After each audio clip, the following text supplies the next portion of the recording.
Amén. Bueno, mis hermanos amados, vamos a orar, vamos a pedirle al Dios eterno en el nombre de Jesús, nuestro Señor, su Santo Hijo, para que nos guíe en esta enseñanza, nos abra el entendimiento y nos permita conocer su palabra y también nos dé la sabiduría de compartirlo a los demás, porque como dice Amén. la palabra de Dios, ¿cómo creerán si no han oído?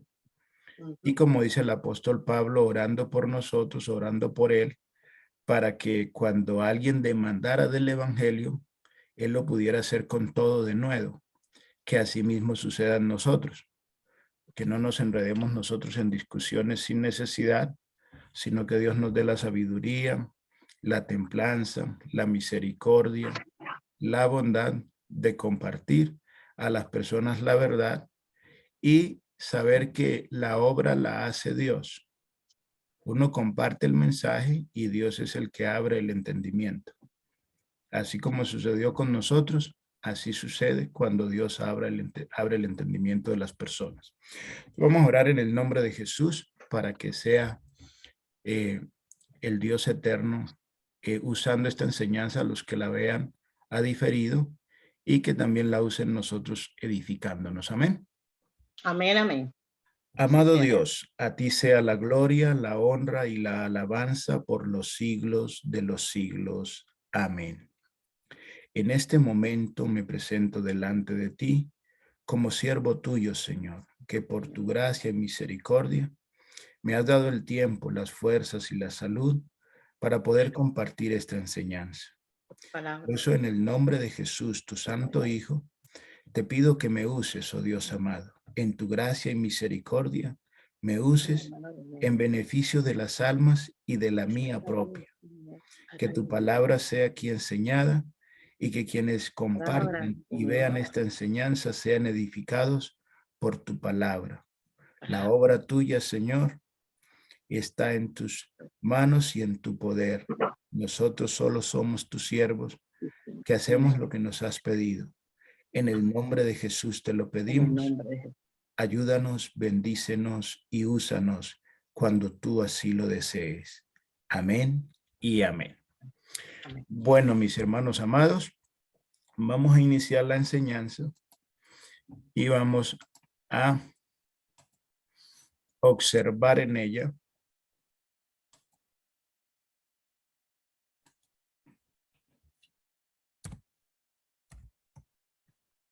profecías del Antiguo Testamento. Amén. ¿Me pueden confirmar si observan la primera pantalla? Sí, se ve Profecías perfecto. del Antiguo Testamento. Amén, hermanos. Hay una serie de profecías en las Escrituras, sobre todo en el Antiguo Testamento, que nos hablaban de la venida de Dios a salvar al hombre. Es importante saber y conocer estas profecías y buscar la respuesta en la Escritura misma, en los labios de Cristo, en las declaraciones de los apóstoles, porque muchos podemos errar si hacemos conclusiones básicas o personales acerca del cumplimiento de estas profecías. Por ello vamos a iniciar con la primera. Dios mismo vendrá. ¿Lo ven, hermanos, la pantalla? Amén. Amén. Perfecto. Entonces Isaías 35, versos 3 y 4 nos dice lo siguiente. Fortaleced las manos cansadas, afirmad las rodillas endebles. Decid a los de corazón apocados, esforzaos, no temáis. He aquí que vuestro Dios viene con retribución, con pago. Dios mismo vendrá y os salvará. Esa es la primera.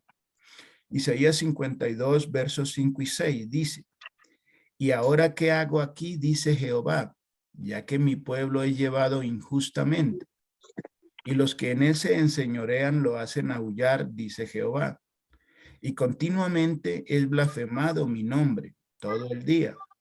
Por tanto, mi pueblo sabrá mi nombre por esta causa en aquel día, porque yo mismo que hablo, he aquí estaré, presente. Pastor, discúlpenos. Lo que me aparece en la pantalla es los textos de Juan y Corintios, donde dice Dios mismo vendrá, cómo se cumplió. Entonces vamos a buscar aquí qué es lo que nos está pasando.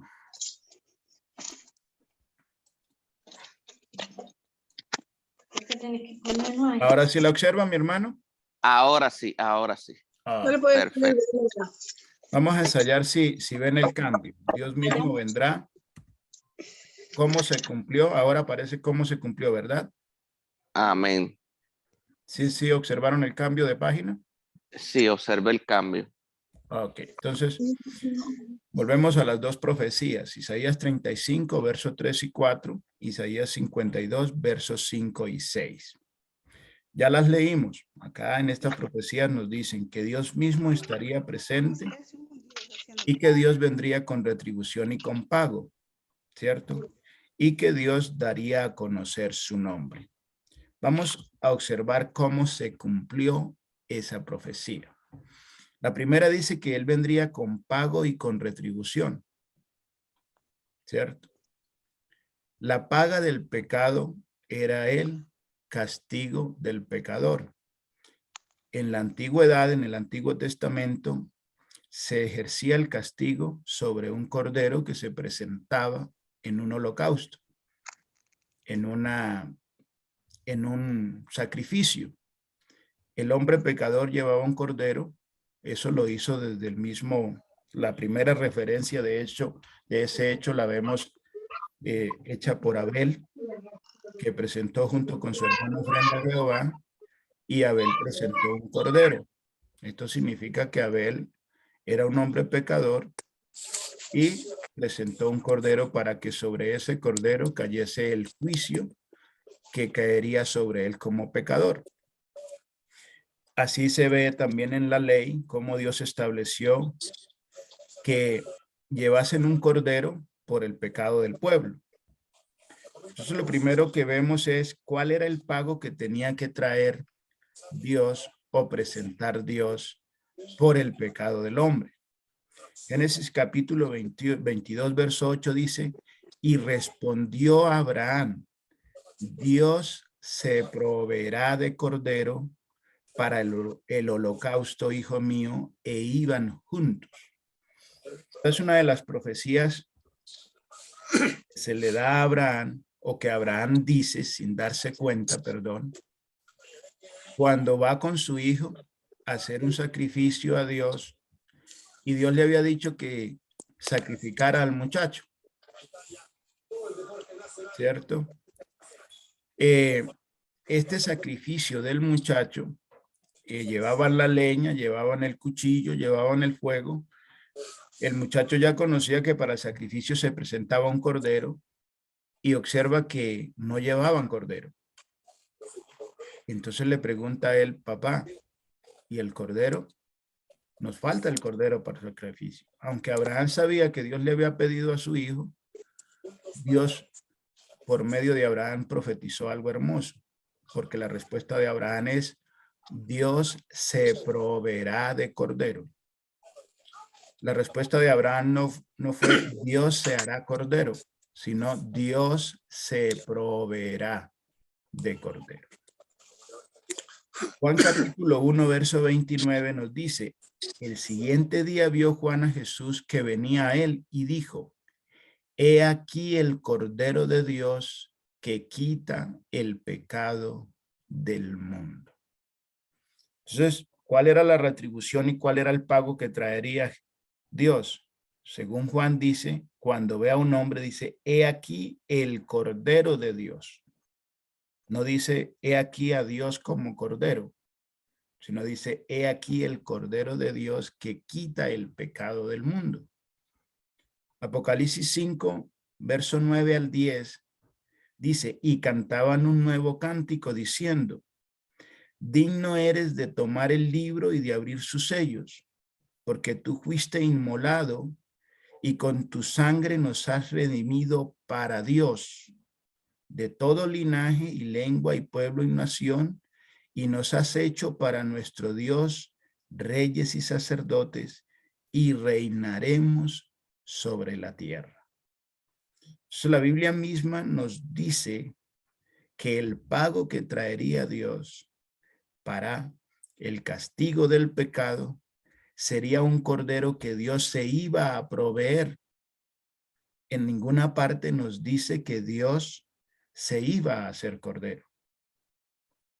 Cuando la gente trata de explicar estas profecías, toman conclusiones personales y dicen Dios se hizo cordero, pero en ninguna parte dice que Él se hizo cordero.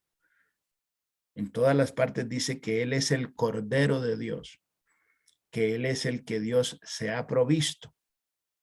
Entonces, el pago, ¿por qué? Porque la paga del pecado es el castigo de la muerte. Y ese castigo debía caer sobre un cordero. Ese cordero es Cristo Jesús. Lo siguiente, sigue la otra parte de esa misma profecía. Dice Juan 14, verso 10. Dice, Dios mismo vendrá. Cuando la gente lee eso, dice, si ve, Dios vino a la tierra. Cuando se dice se declara eso, que Dios vino a la tierra, se hace porque se desconoce uno de los atributos de Dios o no se les presta atención o se pasa por alto, consciente o inconscientemente. El atributo es Dios es omnipresente. Es decir, Dios no puede ir a un lugar ni a otro porque Él lo llena todo. Esto no es que incapacita a Dios, sino que sencillamente Dios está en todo lugar, es omnipresente. Entonces, cuando la Biblia nos habla en el término Dios mismo vendrá, no significa que Dios vino de un lugar a otro porque en ese lugar no estaba. Lo que significa es que Dios actuará, pondrá en obra, pondrá en acción su plan, su deseo, lo que Él quiere hacer. Por ejemplo, si ustedes observan cuando José fue a morir, les dejó una profecía a los israelitas, a los hijos de Jacob. Les dijo, Dios los visitará en un tiempo. Dice que pasado 400 años, entonces Dios trató con Moisés por medio de un ángel y le dijo que había visto la aflicción de su pueblo. ¿Ya? Esa visitación o esa venida no fue que Dios pasó de un lugar a otro, sencillamente que Dios empezó a actuar en función de lo que Él deseaba. Entonces Juan 14:10 dice así, Jesús, el Hijo de Dios, dice, ¿no crees que yo soy el Padre, yo soy en el Padre y el Padre en mí? Las palabras que yo os hablo, no las hablo por mi propia cuenta, sino que el Padre que mora en mí, Él hace las obras. Entonces, este venir significa que Dios empezó a actuar en función de salvar al hombre. Y Jesús dice, y esa actuación la está haciendo por medio de mí. Está obrando, está haciendo milagros por medio de mí, porque Él mora en mí. Eso también lo dice el apóstol Pedro cuando predica en su primera predicación, Jesús Nazaret, varón aprobado por Dios con los bienes y milagros que Dios hizo por medio de Él. Eso es Hechos capítulo 2, ¿cierto? Entonces aquí Jesús nos dice que el Padre mora en Él. ¿Cómo vino Dios? Vino manifestado, por así decirlo, o empezó a actuar por medio de su Hijo hacia la humanidad. Segunda de Corintios 5, 18 al 19 dice, y todo esto proviene de Dios, quien nos reconcilió consigo mismo por Cristo y nos dio el ministerio de la reconciliación, que Dios estaba en Cristo reconciliando consigo al mundo, no tomándoles en cuenta a los hombres sus pecados, y nos encargó a nosotros la palabra de la reconciliación. El apóstol Pablo dice, Dios estaba en Cristo. Es decir, Dios vino, no en el sentido de que se movió de un lugar a otro, vuelvo y lo repito, sino que Dios actuó. ¿Y desde dónde actuó? Desde Cristo, en Cristo. No como Cristo, sino en Cristo. Por eso dice, Dios estaba en Cristo. Colosenses capítulo 2, verso 9 dice, porque en él habita corporalmente toda la plenitud de la deidad. Es decir, en él habita toda la autoridad, la potestad del Dios eterno, en ese hombre, en ese hijo. Eso nos enseña el cumplimiento de que ese Dios que dijo que él mismo vendría o que estaría presente, lo cumplió en Cristo. No como Cristo, sino en Cristo Jesús. No tenemos nosotros derecho a decir, no, es que él vino porque no estaba acá, porque estamos desconociendo el principio de la inmutabilidad, y decir, no, es que él se hizo hijo, cuando Jesús mismo nos está diciendo, el Padre mora en mí. Conclusión, Dios cumplió su promesa trayendo un pago que fue su cordero y estando él mismo presente, actuando desde Cristo para la humanidad. Por eso la Biblia dice que Dios fue manifestado en carne. ¿Qué significa eso? Que Dios se manifestó en su Hijo, no como hijo, sino en su Hijo. Amén. Les abro la ventana por si tienen alguna pregunta acerca de lo que hemos dicho hasta este momento.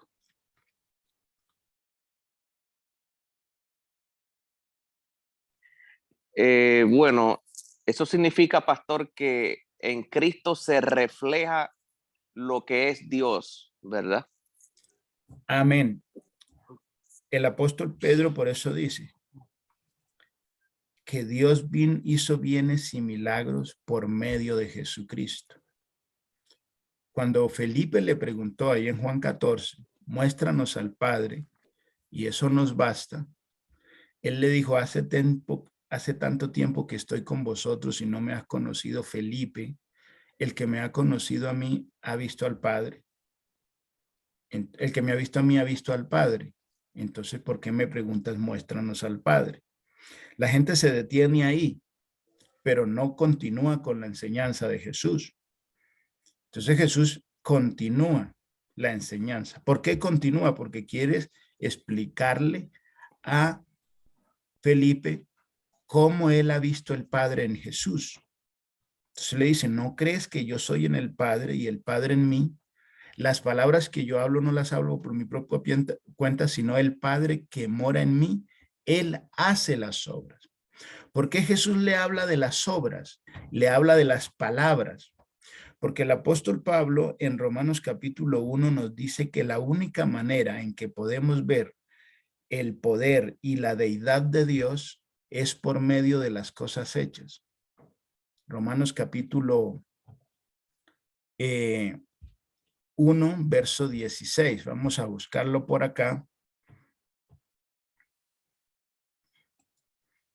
Vamos a buscarlo por acá y vamos a compartirlo para leerlo para que no quede en el aire lo que estamos hablando aquí.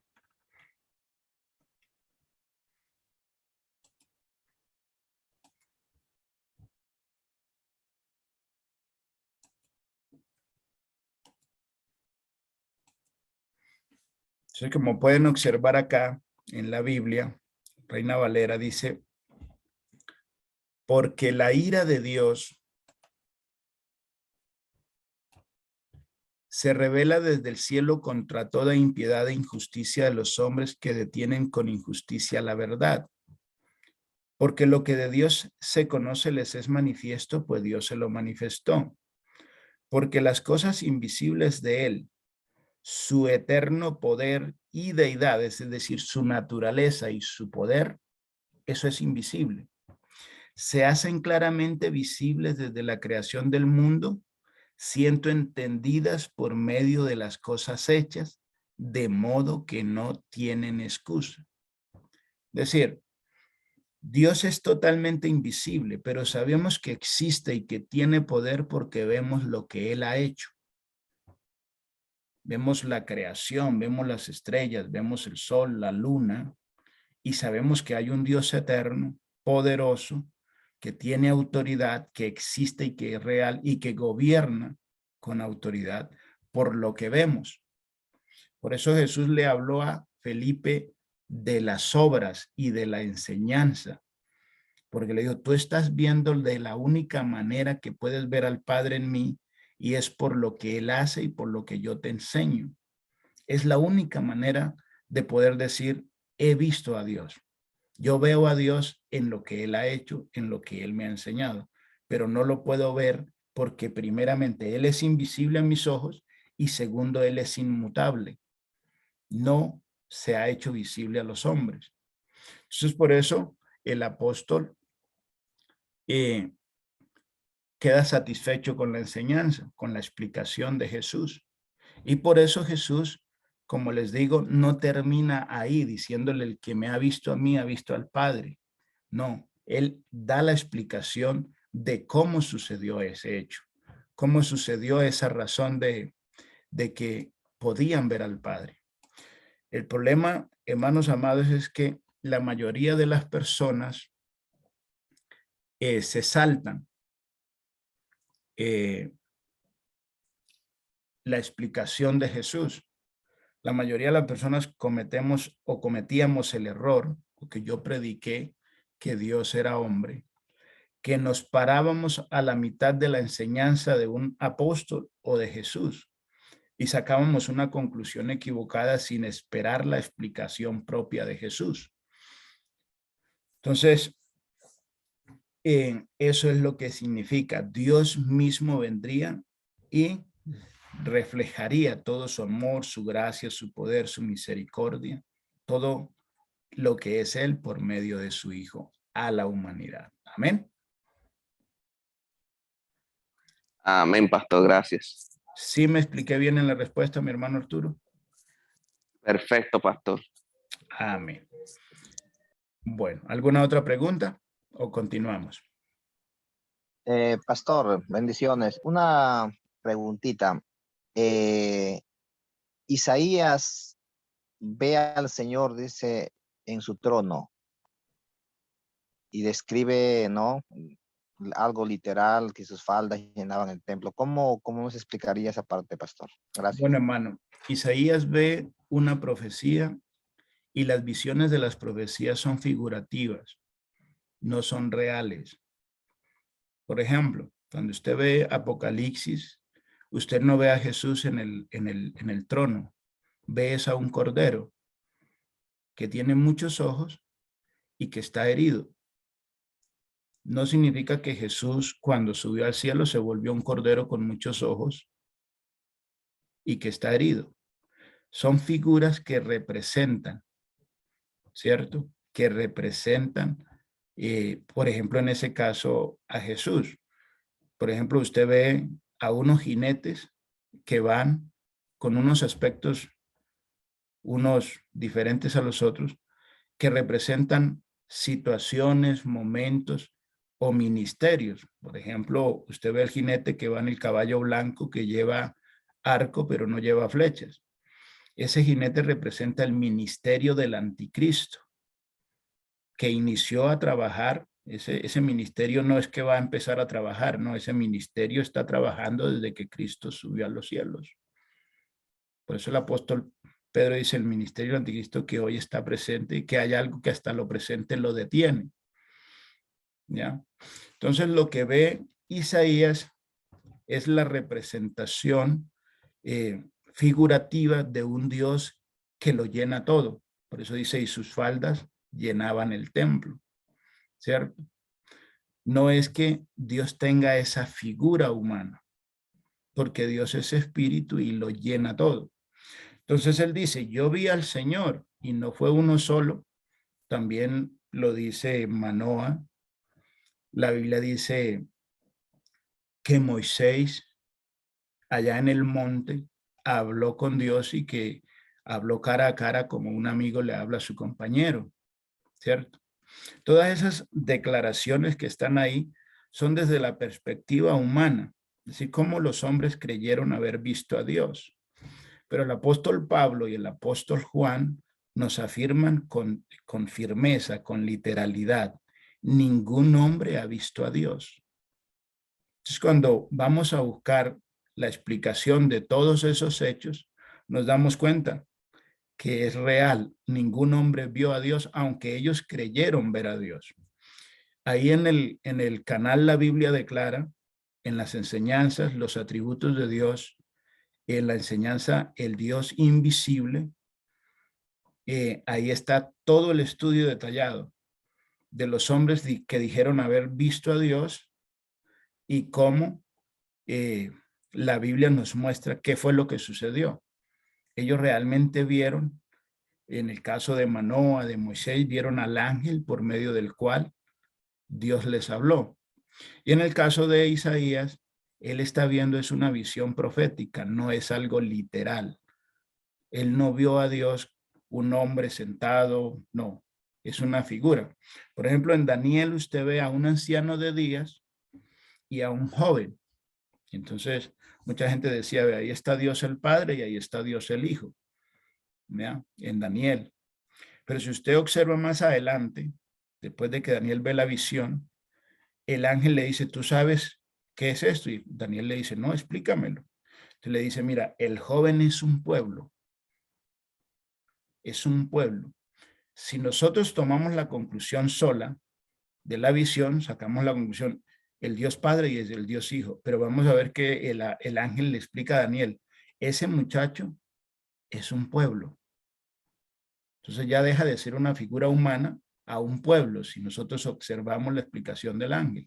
Asimismo pasa con Isaías. Isaías no vio a Dios porque ningún hombre ha visto a Dios. Eso lo dijo el mismo Pablo y el mismo Juan. Y sería muy contradictorio porque nosotros podríamos decir, bueno, Pablo no conoció a Jesús, pero Juan vio a Jesús literalmente, lo vio físicamente. Estaba allí el día que Jesús le dijo a Felipe, el que me ha visto a mí ha visto al Padre. Y Juan dice, nadie, ningún hombre ha visto a Dios jamás. Entonces, para que usted pueda ampliar un poco más el entendimiento de esa respuesta, hermano, le invito a que vaya a la enseñanza para no extender aquí esta enseñanza y observe el Dios invisible. Ahí están todos los textos y cómo la Biblia nos explica qué fue lo que sucedió. Lo que sí sabemos y entendemos es que en las profecías, todas las figuras que aparecen en las profecías son figuras que representan algo, no son figuras literales que ellos hayan visto y que así son, como esa figura que ellos ven, que así son las cosas. Como le dije al principio, el Cordero representa a Jesús. Eso no significa que Jesús en el cielo se transformó en un animal. Amén. Hermano Arimel, que tengo una pregunta sobre eso, pues, que tocó ese punto. Entonces, esta parte en Apocalipsis, donde dice, en Apocalipsis 20, donde dice que el que fue hallado digno, dice que de tomar el librito y abrir los sellos, dice que tomó de la mano del que estaba sentado en el trono. ¿Cómo pudiéramos explicar esta parte? Amén, hermana. Si ustedes observan la enseñanza en Apocalipsis, la descripción del que está sentado en el trono es diferente a la del Cordero. La mayoría del tiempo se había creído que el que estaba sentado en el trono era Jesús. Pero eso es imposible, ya que el Cordero toma de la mano derecha del que está sentado en el trono. Ahora ustedes observan que al que está sentado en el trono se le adora como Dios. A Jesús se le reconoce, al Cordero se le reconoce como el que fue inmolado y que con su sangre nos hizo reyes y sacerdotes para Dios. Entonces, hermano, perdón. Entonces, ¿cómo podríamos nosotros explicar esto si la Biblia dice que Dios es invisible y que Él lo llena todo en todo, que Él no, pues una explicación que alcancé a leer allí, aquí en esta página que tenemos, que Él no tiene brazos, piernas, ni nada, que esto que se le parezca, y que no es un Dios físico, un Dios de figura humana, y sabemos que los brazos son de la figura humana. ¿Cómo podemos explicar esto, pastor? Sí, no, hermana, como le digo, o sea, esos son representaciones. No es que Juan está viendo a Dios sentado en un trono realmente. Lo que está viendo es una presentación, un reflejo. ¿Por qué? Porque Dios, recuerde que Dios le había dicho a los hombres, después de que los hermanos de Moisés murmuraran contra Moisés, dijo, a ningún hombre hablaré claramente, sino por visiones, Sí. por señales. Entonces, desde allí en adelante, los hombres empiezan a tratar con Dios, o Dios empieza a tratar con ellos con figuras, ¿cierto? Por ejemplo, en una figura parece que hay unos anillos con ojos y todo eso, lo demás.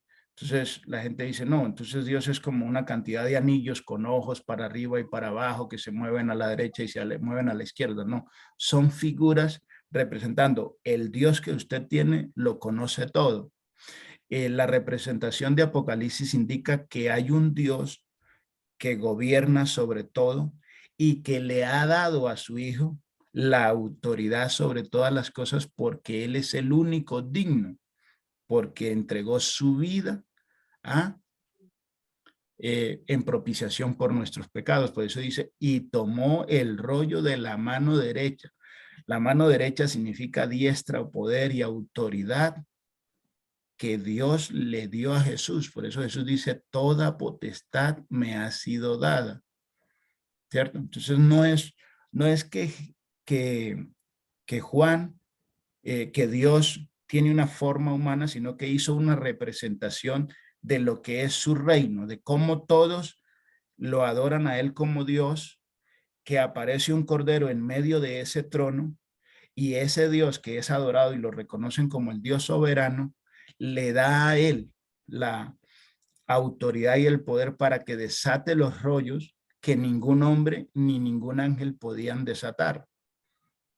Una escena donde Dios quiere hacer una presentación para Juan de cómo Jesús y por qué Jesús recibe la autoridad sobre todo lo creado, que eso nos lo explica también el apóstol Pablo. Dice que él le sujetó a él todas las cosas, pero claramente se exceptúa aquel que le sujetó a él todas las cosas. En Apocalipsis, en las profecías, las figuras no son literales. No es un Dios con brazos y manos. Es una figura que representa a Dios, pero no es un Dios como el cordero. Es un cordero, es un animalito que Juan está viendo, pero no es Jesús literalmente hecho cordero, sino un animalito que en esa simbología representa a Cristo, el cordero. Amén. Hermano, viendo esto, que cada punto que toca me da algo más como para indagar es, bueno, si el padre que menciona, la Biblia declara que el padre le entregó toda autoridad, poder, incluso de juzgar los vivos y a los muertos, y dice que todo juicio se lo entregó al hijo porque pues en su soberanía el padre lo hizo. ¿Cómo podríamos nosotros describir a Cristo? Porque en algunas enseñanzas se ha escrito a Jesucristo como un hombre casi al nivel de un profeta, casi que al nivel o sea, como que es un hombre, no hablo de una humanidad de carne, no, yo hablo como el hombre como en la posición, como como decir, como en la condición de hombre, pero no estoy hablando en la carne, sino de hombre como en el mismo nivel de un hombre. Pero yo Amén, viendo, hermano. Sí, a ver. leyendo, yo encuentro que Jesucristo, imagínate que dice la Biblia que Él le entregó todas las cosas a Él, todo, excepto solamente se exceptó el Padre. Entonces, podemos entender cuál es la posición de Cristo, cuál es la autoridad, el poder que Él tiene. ¿Quién es Cristo para nosotros? Hermana, Cristo es el Señor que Dios ha puesto sobre nosotros. Pedro le dice a Israel, a este Jesús, Dios lo levantó por príncipe y salvador. Príncipe para Israel significa Señor y Salvador. Y para Pedro nos dice que Dios le ha hecho Señor y Cristo. Es decir, Dios ha puesto a su Hijo sobre toda su creación. Por eso dice que para que en el cielo y la tierra se doblen toda rodilla y confiesen que Jesucristo es el Señor. Es decir, reconozcamos que Dios ha puesto sobre nosotros a su Hijo. Eso es lo que significa esa declaración. ¿Para qué? Para honra y gloria de Dios Padre, dice la Biblia. Es decir, que honrar al Padre es honrar al Hijo, porque obedecemos lo que el Padre ha dispuesto. Entonces nosotros tenemos a un Señor que, aparte de ser Señor sobre nosotros, es mediador entre nosotros y Dios, es sumo sacerdote entre nosotros y Dios. ¿Ya? Él está sobre nosotros, en el nombre de Él pedimos a Dios y en el nombre de Él recibimos de Dios. Dios lo ha dispuesto así, así lo ha querido. Por eso dice que todo fue creado para Él y por Él. Es decir, la razón, el objetivo de que todo existiera era porque Dios iba a poner todo lo creado bajo los pies de su Hijo. Pero su Hijo está bajo el gobierno y la soberanía de Dios, que lo vemos en el mismo Apocalipsis.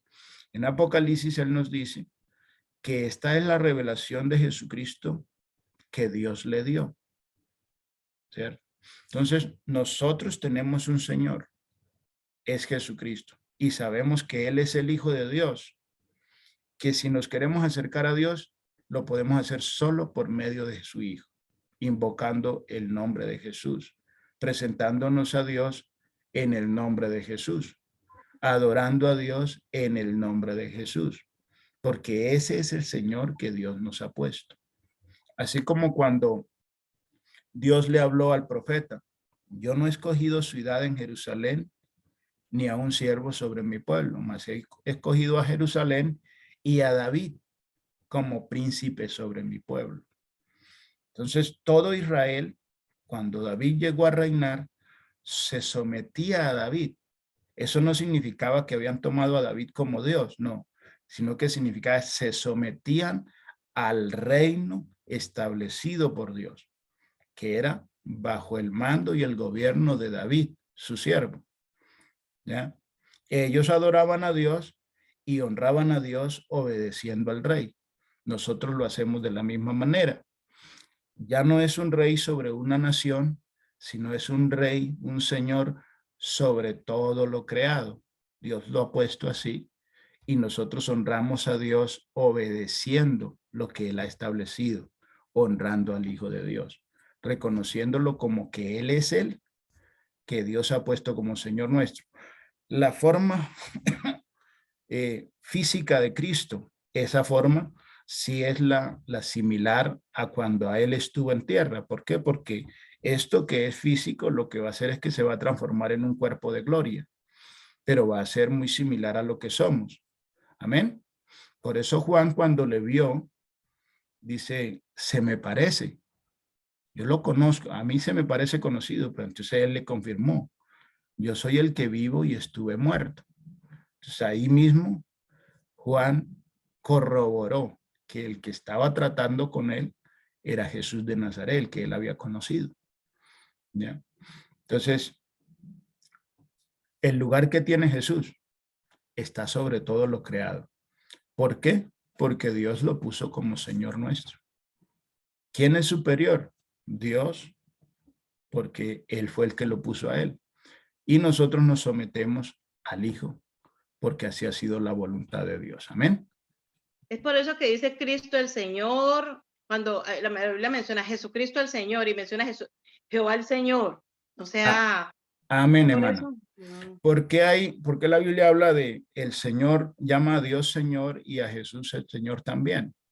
Cuando el apóstol Pedro enseñó en el día de Pentecostés, les dice que David, que ya había muerto y que ellos conocían la tumba, dijo en profecía: dijo el Señor a mi Señor, siéntate a mi diestra hasta que ponga a tus enemigos por estrado de tus pies.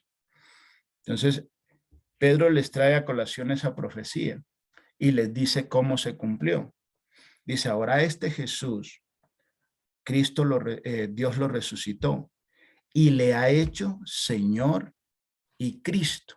Entonces, ahí les explica a ellos, hay un Señor que es Dios, quien ha puesto sobre nosotros a su Hijo como Señor. Amén. La gente dice, hay dos señores, según Pedro, según la Biblia y según la profecía, así lo es. El Señor Dios Todopoderoso y el Señor Jesucristo, su Hijo, a quien Dios nos puso como Señor. No nos lo pusimos nosotros, fue Dios el que lo puso así. No fue el apóstol Pedro, ni el apóstol Juan, ni Pablo, sino que Pedro nos dice, a este Jesús Dios le ha hecho Señor y Cristo. Amén. Cuando la Biblia, entonces, dígame. perdón, entonces espero que podemos entender que hay un solo Dios. Amén. Porque no hay otra voluntad que gobierne, sino la del mismo Padre por medio de su Hijo. Amén. Y ¿Lo el podemos Hijo, entender así? amén. Y el Hijo se somete completamente a la voluntad del Padre. Tanto Ya, así que aún estando en la tierra dijo que no se haga mi voluntad, sino la tuya. entonces, ahí ya entiendo claramente que dice, por eso dicen, no podemos cambiar esta parte donde dice, porque la Biblia desde el antiguo dice que hay un solo Dios, y un solo Amén. Señor, o sea, como quien dice, hay un solo gobierno, no hay otra voluntad que pueda decir, yo quiero hacer y yo esto, es un solo Dios, pero que por medio de su Hijo gobierna, así como dice que Dios estaba en Cristo reconciliando el mundo consigo mismo. No Amén. era otro reconciliando al mundo, era el mismo Dios Padre por medio de su Hijo. O sea que todas Amén. las cosas por medio de su Hijo son hechas. Amén, hermana. Entonces, Así es. cuando gobierna entonces el gobierno del mismo Padre por medio de su Hijo y Amén. podemos ver el milenio y Amén. Apocalipsis, todo eso. Todo, totalmente. Por eso Jesús dijo, yo soy el camino. Yo Ya, soy la puerta. Es la decir, puerta. Dios ha Y establecido que todo el trato de Él con su creación y su creación acercarse a Él es por medio de su Hijo. es por eso que recuerdo ahorita una parte donde dice Jesucristo mismo en Juan, todos estos que le digo, si no me lo acuerdo ahorita, el punto exacto donde está el verso, se lo voy a compartir, que dice que para que den la misma honra al Hijo que dan al Padre. Amén. El mismo Jesucristo dijo, para que honren a la misma honra que le dan al Padre, le den al Hijo. El mismo Amén. Jesucristo lo ¿Qué mencionó. es honrar? Por eso, Honrar es obedecer y respetar lo dispuesto por los demás. Es decir, exactamente. uno honra a su padre cuando uno le obedece lo que él dispone.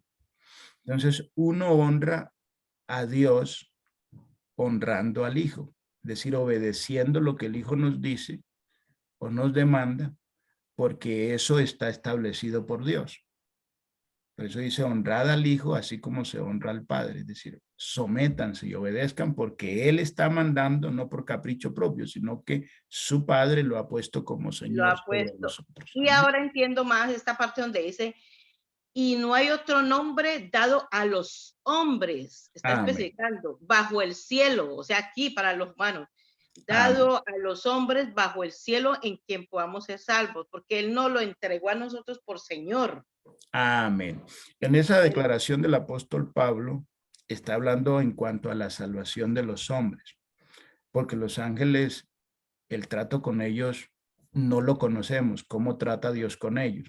Lo único que Pablo alcanza a referirnos acerca de los ángeles dice que nosotros juzgaremos a los ángeles. ¿Ya? Entonces, por eso dice Pablo, conociendo, porque Pablo es respetuoso de lo que la Biblia nos dice.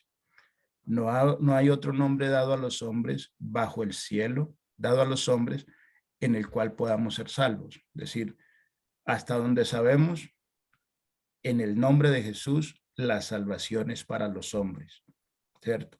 El trato con los ángeles, eso no lo sabemos. Ponernos a especular y hablar de eso es darle rienda suelta a nuestra imaginación y nuestra imaginación se equivoca demasiado.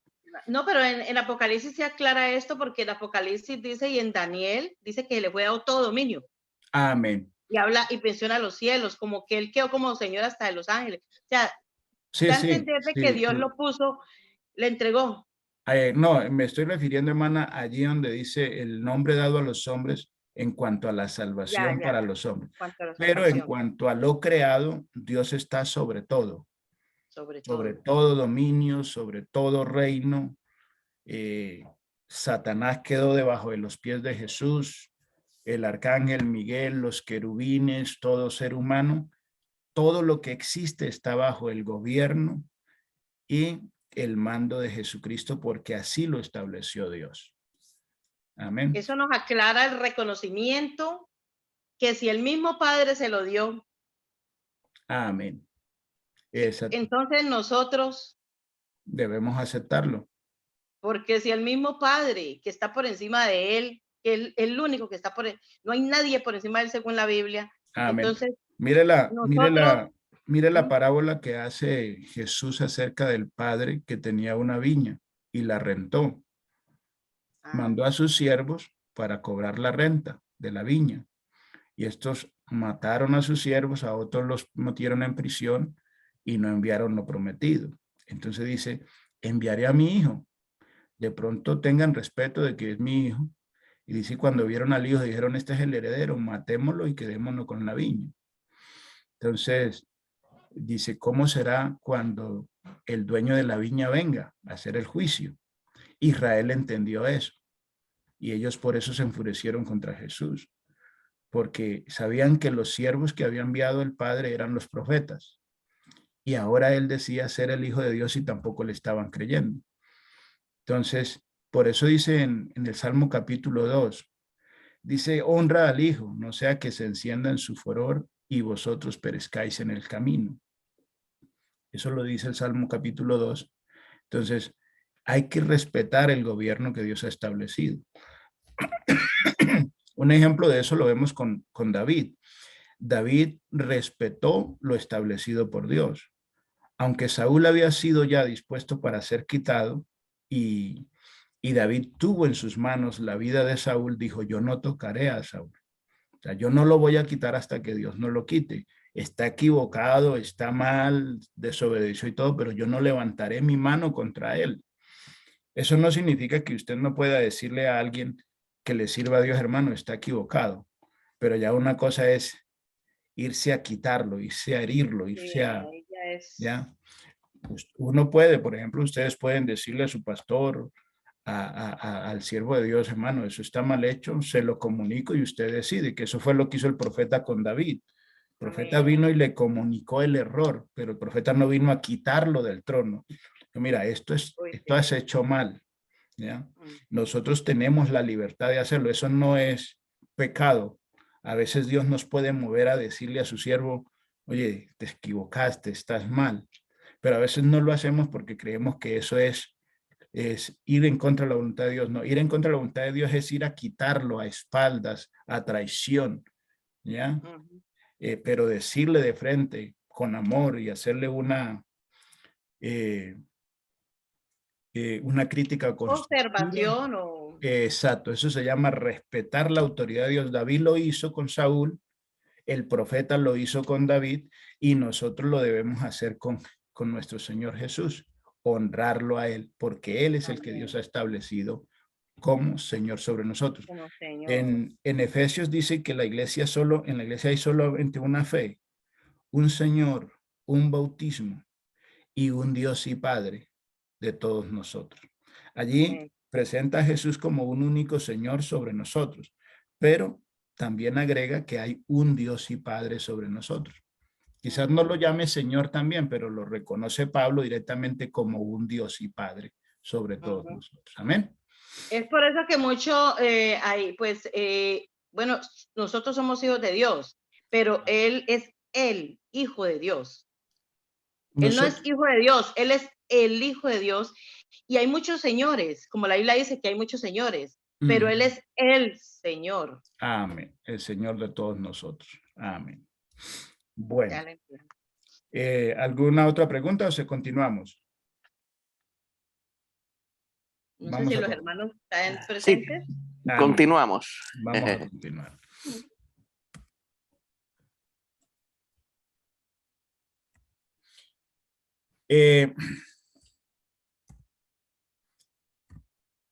Juan 17:6 dice, ¿cómo se cumplió? ¿Qué fue lo que se cumplió? Recordamos que había una parte donde decía que daría a conocer su nombre. Porque a mí, mi pueblo sabrá mi nombre porque he aquí yo mismo que hablo estaré presente. ¿cierto? Entonces, Dios dijo que daría a conocer su nombre. Juan capítulo 17, verso 6 dice, en los labios de Jesús dice, he manifestado tu nombre a los hombres que del mundo me diste. Tuyos eran y me los diste. Y he guardado tu palabra. Daré a conocer mi nombre. Esta parte la dijo Jesús. ¿Cómo la cumplió Dios? ¿Cómo conoceríamos el nombre del Padre? Porque su Hijo nos lo iba a dar a conocer. Juan 17, 25, 26. Padre justo, el mundo no te ha conocido, pero yo te he conocido. Y estos han conocido que tú me enviaste y les he dado a conocer tu nombre. Y lo daré a conocer aún para que el amor con que me has amado esté en ellos y yo en ellos.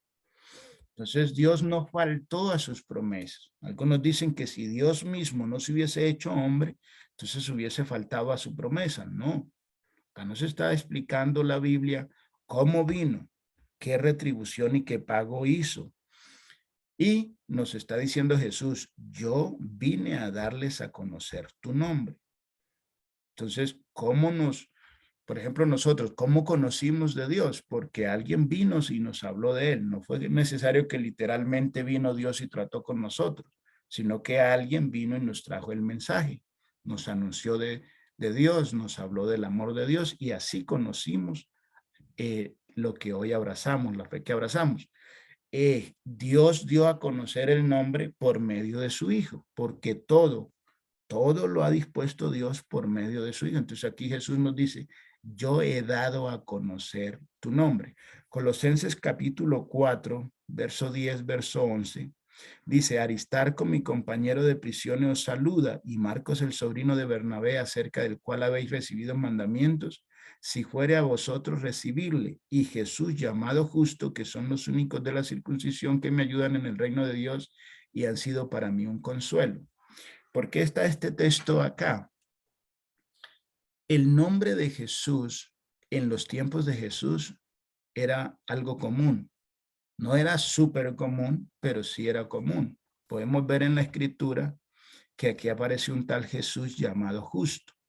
Hay discusiones acerca de la forma en que se traduce ese nombre y literalmente cómo se produce. Yo, en lo personal, y esto es una conclusión personal mía, Dios creó los idiomas, entiende todos los idiomas, y yo no estoy en la discusión de cómo se pronunciaba en el tiempo en que Jesús vino. Yo creo que Dios entiende el español literalmente y sabe que cuando yo invoco el nombre de Jesús, su Hijo, él lo estoy invocando, no estoy refiriéndome a otro, sino al Hijo que murió en el Calvario. Por eso cuando Pedro hablaba de Jesús, decía Jesús de Nazaret o Jesús el Cristo, especificaban, ¿cierto? Y Jesús nos dice que él ha dado a conocer su nombre. ¿Por qué Jesús dice esas palabras? Porque el nombre de Jesús fue heredado. La Biblia dice que por cuanto se humilló, Dios le dio un nombre que es sobre todo nombre, para que en el nombre de Jesús se doble toda rodilla. Entonces, Dios le heredó su nombre a su Hijo. Por eso las profecías decían que el nombre de Jesús es admirable, que el nombre de Jesús significa Padre Eterno. No que el niño era el Padre Eterno. Esa es una interpretación equivocada de esa profecía, sino que el nombre que ese niño lleva significa Padre Eterno, como también significa Príncipe de Paz. ¿Por qué? Porque ese nombre lo heredó el Hijo del Padre Eterno y el Hijo es el Príncipe de Paz. El Padre Eterno es el Dios Todopoderoso. En Apocalipsis, vamos a verlo acá, capítulo 13. Vamos a buscarlo por acá. Capítulo 3, perdón.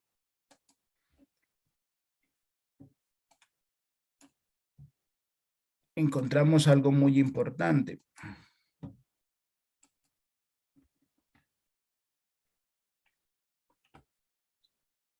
Si ustedes pueden observar acá dice,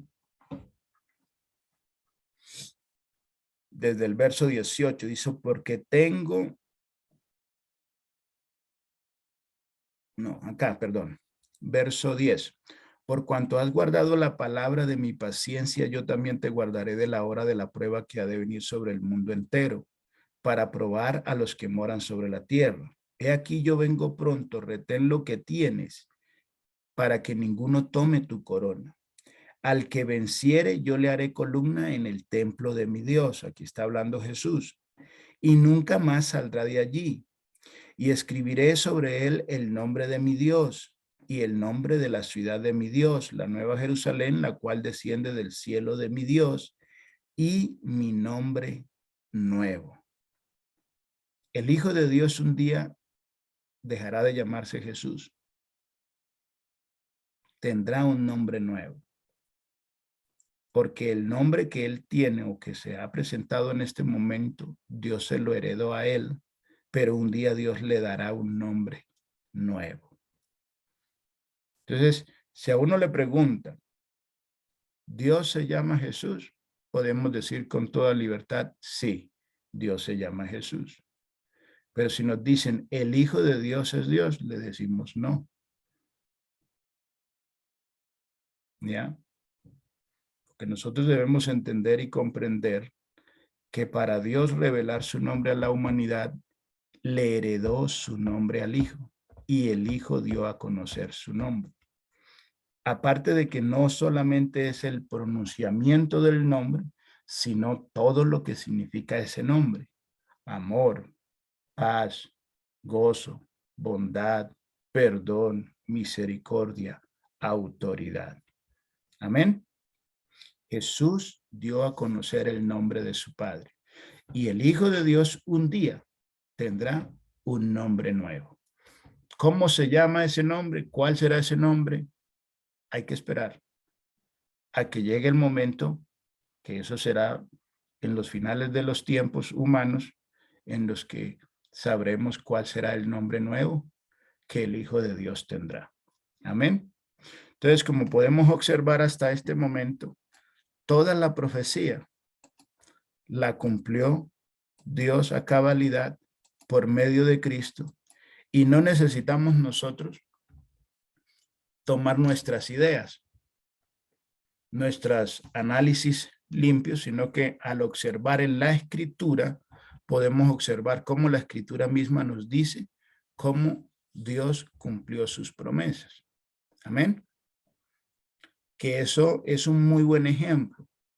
Si nosotros leemos Mateo, Mateo dice, y esto sucedió para que se cumpliese lo dicho por los profetas. Es decir, Mateo decía, este suceso tiene una referencia en el Antiguo Testamento. Nosotros también podemos decir, esto que dice el Antiguo Testamento tiene una respuesta en el Nuevo Testamento. Lo respondió Pedro, lo respondió Juan, lo respondió Jesús mismo. Amén. Entonces, hasta acá observamos que esas dos profecías de que Dios mismo vendría con pago, retribución y que nos daría a conocer su nombre, se cumplieron y la Biblia misma nos lo explica. Amén. ¿Alguna pregunta hasta este momento con esta última parte? Sí, pastor. Entonces, el nombre de Yahweh o Jehová, ¿dónde quedaría en este sentido? Mano, Yahweh o Jehová, esos nombres que vemos sobre todo en la Reina Valera, ¿cierto? Por ejemplo, Yahweh es una transliteración o una escritura que han hecho los traductores. Jehová, por ejemplo, fueron agregadas las palabras o combinadas las palabras, las consonantes y las vocales entre el tetragramatón y las consonantes de Adonai. Le cambiaron una letra y por eso es Jehová. Jehová no es el nombre de la escritura de Dios, ¿cierto? Entonces, Jesús en el idioma nuestro es el nombre revelado por Dios para nosotros. Y ese nombre no es diferente al idioma, digamos, como lo conoció Moisés. El problema del nombre de Dios es que el pueblo lo olvidó por temor a pronunciarlo en vano. Entonces llegó un momento en que el hombre olvidó la pronunciación del nombre y por eso dice que Dios daría a conocer nuevamente su nombre. El Hijo en nuestro idioma se llama Jesús y sabemos que ese nombre que él tiene lo heredó de su padre y él nos dice que él nos reveló el nombre de su padre. Entonces, en nuestro idioma, el nombre de Dios es Jesús. ¿Cómo se pronunciaba en el Antiguo Testamento? ¿Cómo se pronuncia para los hebreos, para los ucranianos, para los rusos, para los indígenas? Ponernos a entrarnos en eso es entrar en una discusión de limitación a Dios, porque tendríamos que, o sea, limitaríamos a Dios de que solamente entiende el idioma, un idioma específico, el otro idioma no lo entiende. Y la Biblia nos dice que Él le dio los idiomas a los hombres, precisamente les dio los idiomas para separarlos del propósito que tenían, así que Él entiende los idiomas. Todos esos nombres que aparecen en la Biblia, en ese momento, como lo escribieron ellos, generalmente el nombre de Dios se escribe con las 4 letras, no se da pronunciación. Todas las otras, por ejemplo, Jehová Jireh, Jehová Shalom, todos esos son la forma en que los israelitas se empezaron a dirigir al Dios que ellos tenían, por temor a no pronunciar el nombre en vano. Entonces empezaron a hablar, Él es el Dios de los ejércitos de Israel. Entonces ese ejército de Israel tenía una palabra especial. Él es el Dios que provee, tenía otra palabra especial. Él es el Dios que guarda, entonces tenía otra palabra especial. Mucha gente dice, no, es que así se llamaba Dios. No, así era la forma en que ellos lo llamaban a Él por no pronunciar su nombre personal. Ese nombre personal nos lo reveló en Jesús. Entonces, allá ellos lo entendieron así, no hay que cambiar eso. Nosotros debemos entender y aceptar lo que dijo Jesús, que Él nos dio a conocer su nombre. No hay problema con leerlos como están allá, porque no estamos pecando, pues así está escrito. Por ejemplo, no es pecado decir, la Biblia dice que Moisés vio a Dios cara a cara y que Dios habló con él cara a cara como habla su amigo a su compañero. Eso no es pecado. Lo que hay que decir, hermano, esta era la visión y la idea del escritor de esa parte, pero acá la Biblia nos explica qué sucedió ese día, ¿cierto? Asimismo, así lo llamaron ellos y así lo han llamado muchos y los escritores le han puesto muchas cosas a eso, pero nosotros debemos aceptar lo que Jesús nos dijo. Él nos dio a conocer el nombre de su Padre. No entremos en discusión con los demás, no, que es que así es que se decía, así es que se pronuncia. Esas son discusiones en los idiomas, es un problema tremendo, porque aún uno que estudie y que se prepare no llega al nivel ni siquiera de pronunciación natural de un idioma, como el que nace con ese idioma, ¿cierto? Por lo tanto, nosotros no nos enredemos en eso.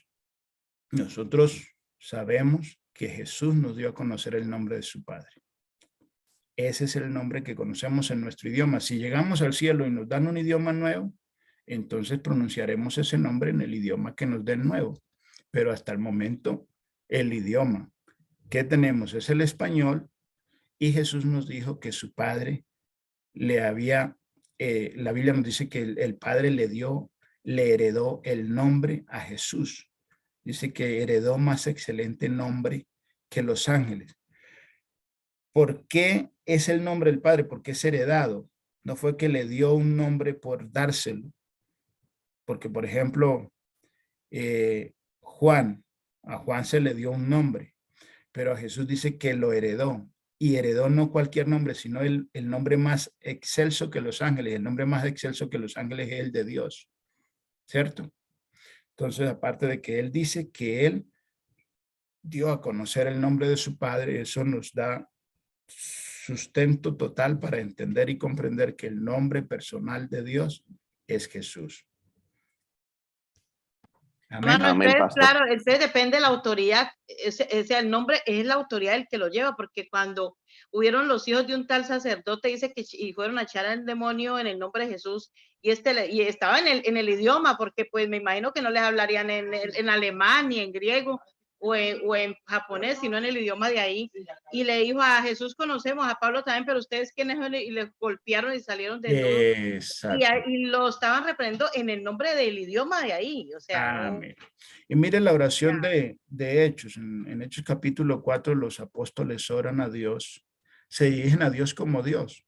No se complican, aunque no usan el nombre de Dios, no lo mencionan allí como Dios, pero sí se dirigen a Dios en el nombre de Jesucristo, su Hijo, y especifican: para que tú extiendas tus manos y abras prodigios y señales en el nombre de tu Hijo Jesucristo. ¿Cierto? Entonces, hoy por hoy la gente se ha enredado mucho en eso. Inclusive han habido discusiones muy tremendas, ¿no? Que la pronunciación es así. Yo estoy en un país donde hay más o menos unos 80 idiomas, porque hay gente de todo el mundo. Y le he preguntado a personas, por ejemplo, de Medio Oriente, cómo se dice Jesús, hermano, y si es por el idioma de Oriente, nosotros, el nombre de Jesús no tiene ni comparación a cómo se pronuncia allá. Por ejemplo, los alemanes, hay alemán bajo y alemán alto. Los alemanes hablan dos formas de idioma. Y un alemán me decía: vea, en el alemán alto la pronunciación del nombre es así, y en el alemán bajo es así. Y había diferencia entre los dos. Pero ¿quién creó todos esos idiomas? Dios. Y los entiende todos. Independientemente cómo lo pronuncien, en qué idioma lo pronuncien, Dios sabe que nos estamos dirigiendo a Él, que le estamos invocando a Él y que lo estamos haciendo en el nombre de su Hijo. Amén. Amén. Es como si hubiera unos indígenas que hayan creído en el Hijo de Dios y le llaman Yukiyu. Pues está bien, ellos le llaman Yukiyu, pero ya se está refiriendo al Hijo Amén, de Dios. hermano. Así es, así es. Y mire que eso es importante. Cuando el apóstol Pablo fue a Atenas, él no se puso a discutir con ellos, sino que usó lo que ellos tenían. Le dice: yo veo que vosotros sois muy religiosos y he visto un lugar donde dice al Dios no conocido. Les dice: de ese Dios quiero hablarles. Y usa algo que ellos usaban y estaba correcto. Dice: como vuestros propios poetas han dicho, de él somos y en él nos movemos. Mire que los poetas de Atenas tenían una idea acertada de la omnipresencia de Dios. Estaban correctos, aunque era una poesía, porque él dice: vuestros propios poetas, no dicen los profetas, sino vuestros propios poetas han dicho, de él somos y en él nos movemos. Es una definición muy clara de la omnipresencia de Dios. Esos poetas en su poesía habían reconocido que había un Dios soberano, que éramos de él y en él nos movíamos. A veces la gente se va a atropellar todo lo que la otra persona cree sin escucharlo, sin observarlo, sin analizarlo.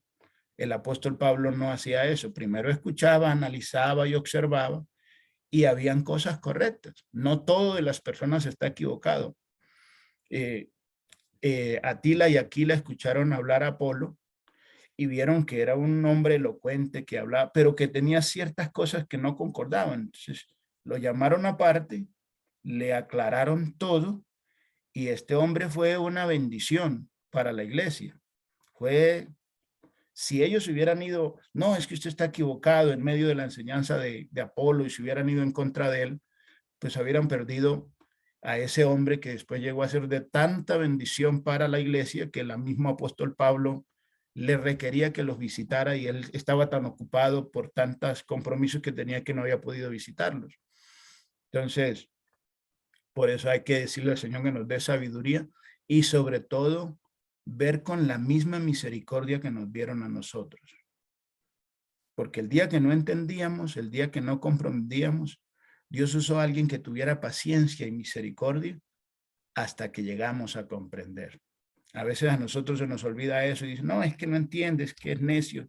No, tengamos misericordia y paciencia, que Dios es el que da el entendimiento. Antes preocupémonos por nosotros todos los días de decirle a Dios, Señor, yo quiero que tú me uses y que mis palabras lleven gracia y sabiduría y que abran el entendimiento de esta persona. Amén. Hermano, antes que termine, bueno, claro que yo no digo que ya van a terminar, no, pero quisiera decirle algo y es que ¿cómo le puedo decir? No puedo decir admiro porque no está, dice que la admiración, bueno, pero sí, me gusta la manera humilde con que usted enseña, hermano, la humildad con que usted enseña la palabra, que usted sabe lo que enseña, lo enseña con humildad, y eso es algo muy importante. Bueno, hermana, eso es de Dios, porque yo no predicando la palabra no soy tan humilde. Decir, cuando yo estoy predicando la palabra tengo paciencia, cuando son otras cosas no soy tan paciente. La manera en que usted honra la palabra. Bueno, eso lo aprendí de mi maestro, que tuvo paciencia conmigo, que le batallé mucho, que lo peleé mucho, pero tuvo paciencia conmigo, y una de las cosas que él enseñó fue esa, tener paciencia, porque así como han tenido paciencia con nosotros, debemos tener paciencia con los demás. Amén. Amén. Bueno, sigamos. Otra profecía más. Vieron a Dios traspasado. Este es Zacarías capítulo 12, verso 9 al 10. Dice, y en aquel día yo procuraré destruir todas las naciones que vinieron contra Jerusalén y derramaré sobre la casa de David y sobre los moradores de Jerusalén espíritu de gracia y de oración. Y mirarán a mí, a quien traspasaron, y llorarán como se llora por hijo unigénito, afligiéndose por él, como quien se aflige por el primogénito. Entonces observemos acá esta profecía, es muy usada para decir cómo es posible que Jesús no sea Dios si dice Dios que lo mirarían a él cuando lo traspasaron. Primero que todo, la Reina Valera hace esta traducción así, hay otras traducciones que lo hacen más diferente, pero antes de ir a esas traducciones vamos a observar bien la lectura de la Reina Valera. Notemos aquí que dice, derramaré de espíritu de gracia y de oración y mirarán a mí, coma, a quien traspasaron. Aquí pareciera que está diciendo la Reina Valera, dice que lo mirarán a él al que habían traspasado, pero después parece que Dios está hablando del que traspasaron como una segunda persona lingüísticamente hablando.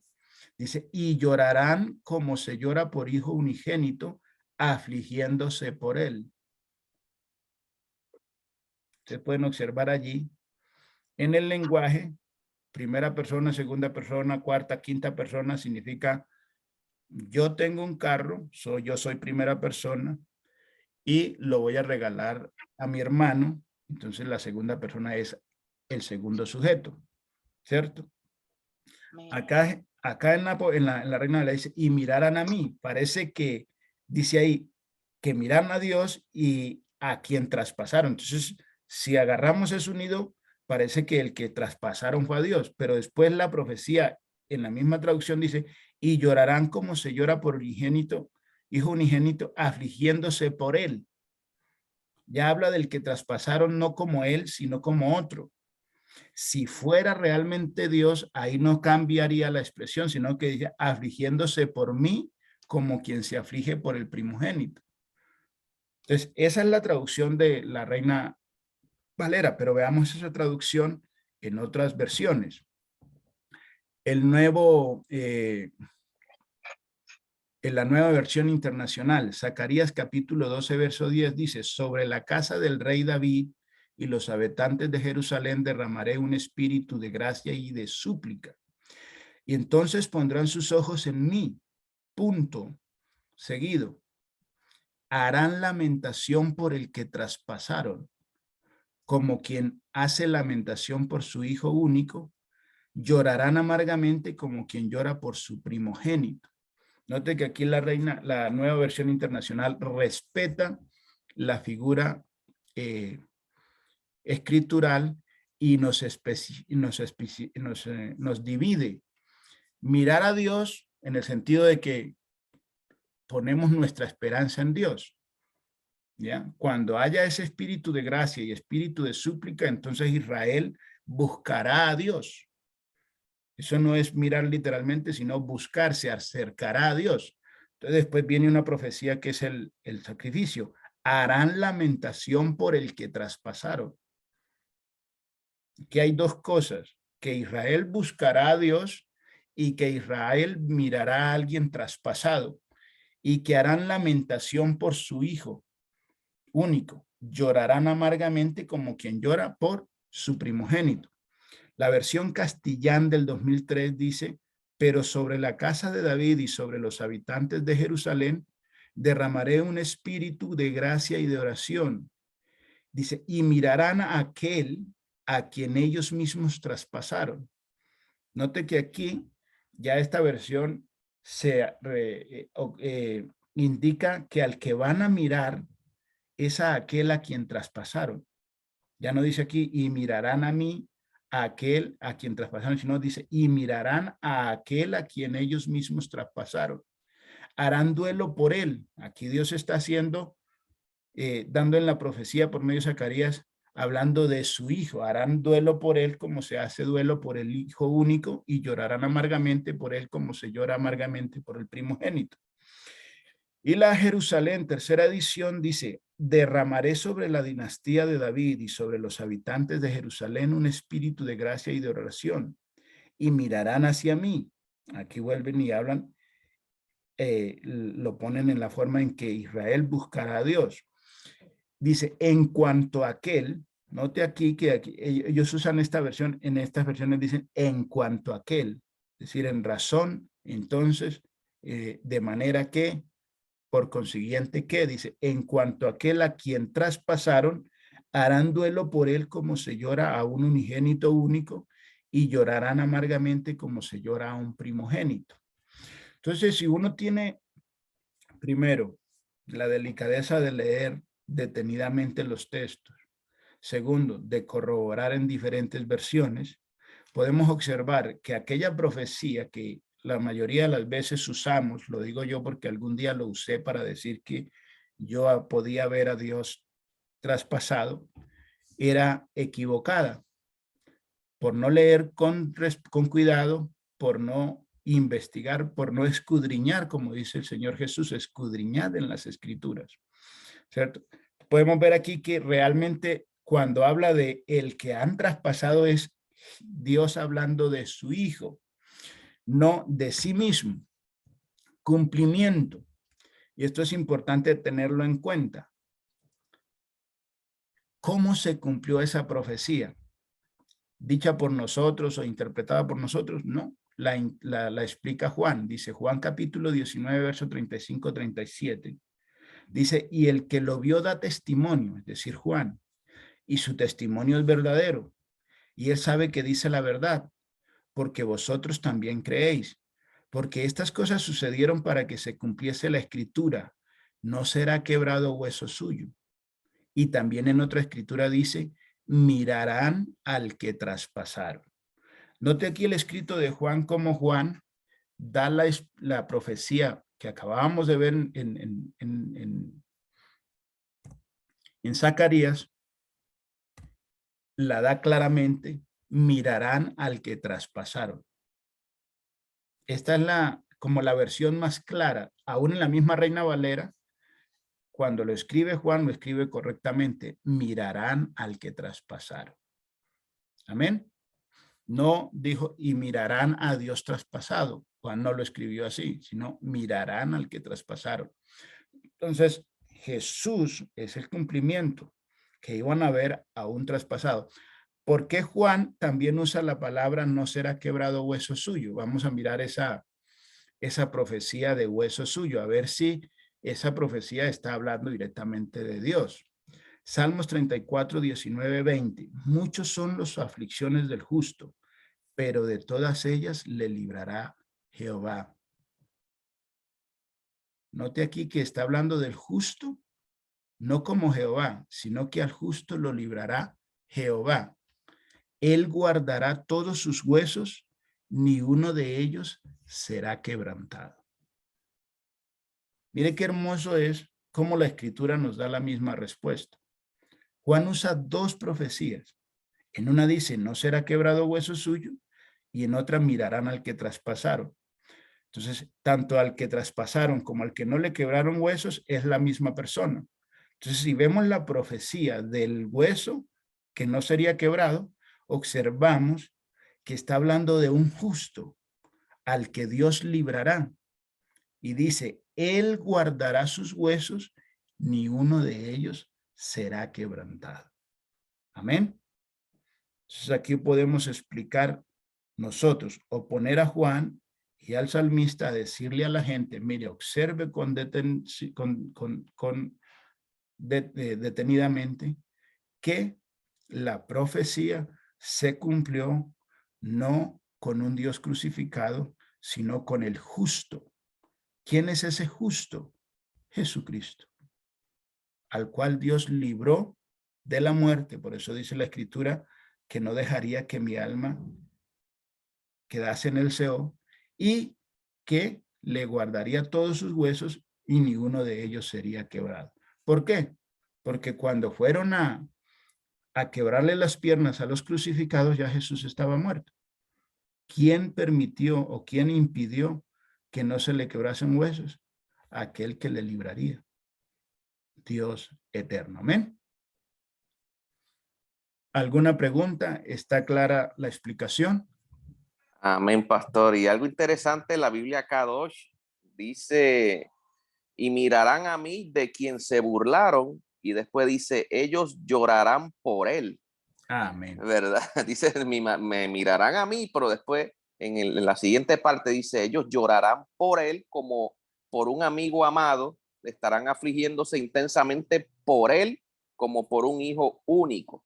¿Verdad? Aleluya. Que ahí también lo aclara, ¿verdad? Que dice, mirarán a mí, ¿verdad? Pero que está dice, haciendo referencia a él, o sea, después lo dice claramente en la Biblia Kadosh. Amén. Sí. Continuamos. Isaías 42, verso 8 y 9. Yo Jehová, este es mi nombre, y a otro no daré mi gloria ni alabanza a esculturas. Y aquí se cumplieron las cosas primeras y yo anuncio cosas nuevas. Antes que salgan a la luz, yo os las haré notorias. A otro no daré mi gloria. ¿Qué es la gloria? Significado de la palabra. Gloria significa fama, honor, esplendor, buena reputación. También se utiliza para referirse a un gran gozo, gusto, placer. Religiones como el cristianismo también significa paraíso, el lugar donde van los bienaventurados después de la muerte. En la pintura es el nombre de un tipo de representación pictórica que incluye ángeles y resplandores celestiales. Gloria es también el nombre de un himno litúrgico o rezo de la misa católica. La palabra gloria se utiliza también para dar nombre a un tipo de hornillo que se utiliza para calentar las casas y para cocer. Esta palabra procede del latín, bueno, como se lea en latín, yo no leo latín. Entonces observe aquí que gloria no significa naturaleza.